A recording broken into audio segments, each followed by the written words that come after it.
Hello and welcome to the Plate Spinning Academy podcast, hosted by me, Nic Davies, a productivity mentor and multi-passionate entrepreneur. I know what it feels like when you want to do all of the projects all at the same time, with never enough time and energy to do it all. I'm a passionate creative who's found my almost perfect blend of business and life that keeps my head motivated, my body energised and my heart happy. I'll be talking about all things to do with organisation, rotas, goal setting, systems and structures, and strategies for business and life together, all combined with a healthy dose of accountability and motivation to help you on your journey. It's time for you to find your tailored recipe for accomplishment and contentment.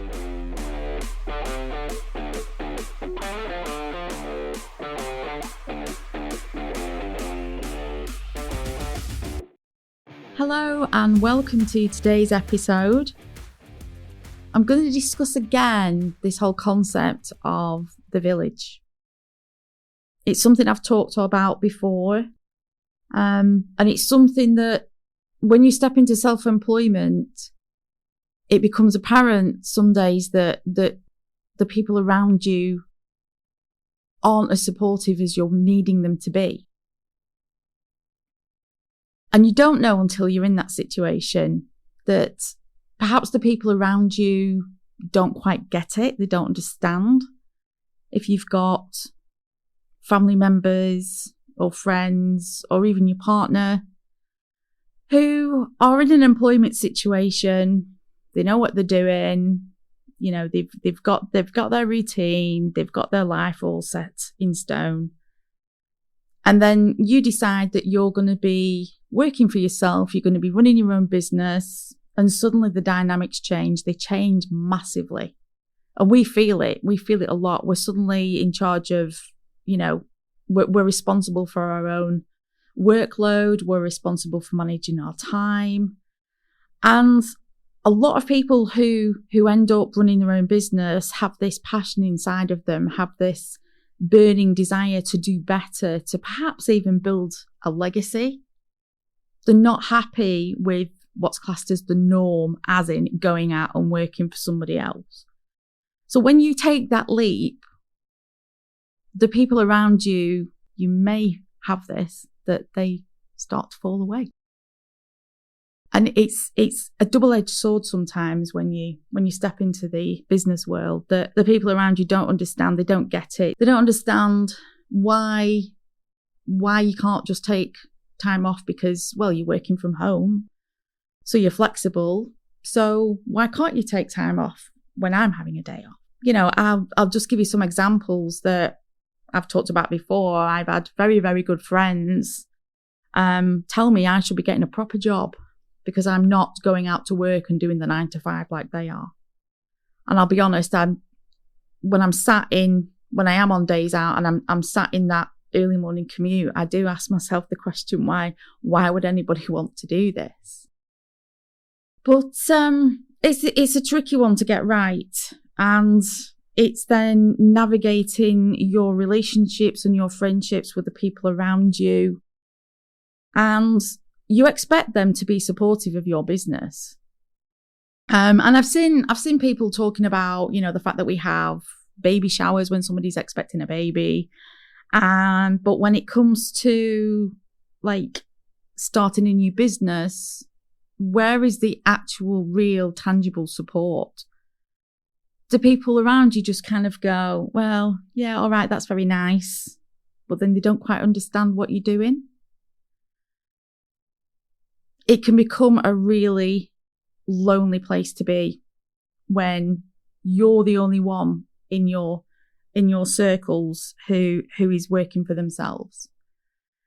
And it has happened to me, and it has happened to people that I know, that friendships fall away, relationships fall away, and you end up outgrowing the people around you. Because another big part of running your own business is we have to do the inner work. We have to develop ourselves. So once we're on that self-development journey, the people around us may not understand or want to go with us on that journey. Or it may just be that they just don't get it. They don't get it at all. So Where are your cheerleaders? If that is the case, if you haven't got that support from your family or friends, where do you go to? Because I know for a fact that if I haven't got the support, I'm less likely to hit my goals. Who's going to keep you accountable? Who's going to keep you motivated? I guess I've been very, very fortunate that I've been able to access some amazing online support networks.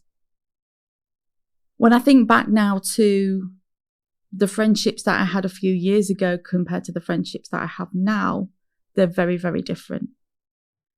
I don't really have anybody within my local vicinity, as in, in the little town where I live, to just kind of call upon anymore, because everybody's off doing their own thing and I'm off doing mine. Everyone's still in employment and they just can't get their heads around what I'm doing. And so when I turn to my networks, which I've found online, I've used social media, I've used Facebook, I've used Instagram, I'm getting to grips with LinkedIn, but mostly Facebook is where I find my people. And I've been so fortunate to find these little groups of people who are giving out support for business owners. They're all different. Some of these groups are bigger, some of these groups are smaller. But within these little communities, you can find your people. And one of the best things about these little communities is they are all people like yourself. They are all visionaries. They are all people who have broken the mold and gone, do you know what? I don't fit in employment. I need and want to do my own thing. So from a starting point, you've all got that similar outlook and that similar mindset. And then imagine bringing your skills to the table and sharing them with others who have brought their skills to the table.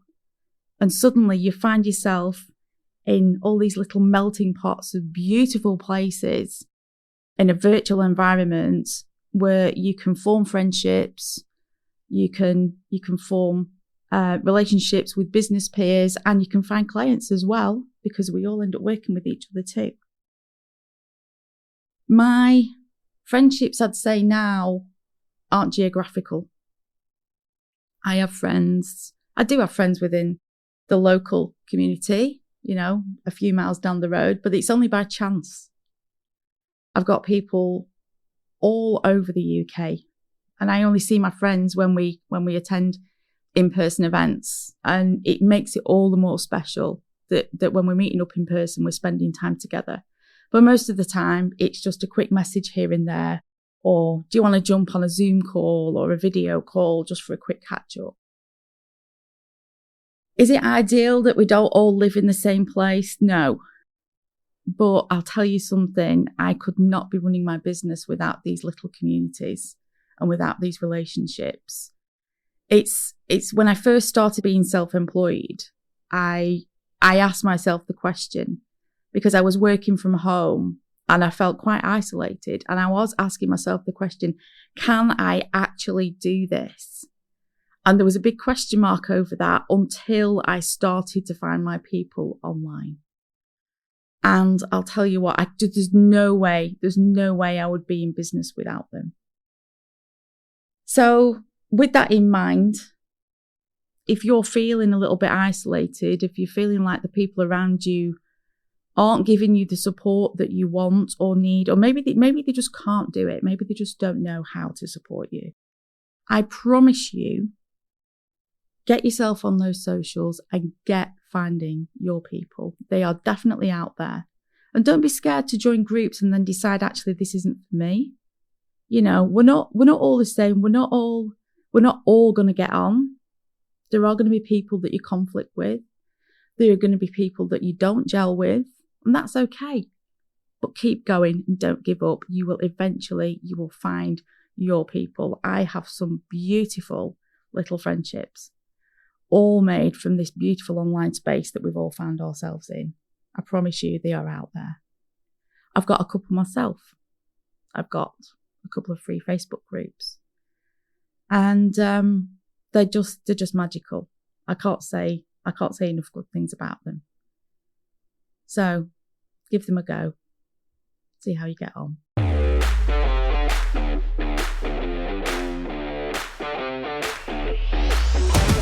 I hope you've enjoyed today's episode. Come and find me on socials. I've got a couple of free groups you can find on my profile that you are welcome to join. I'd love to hear more about what you'd like me to talk about on the podcast, and I would welcome your ideas for future episodes.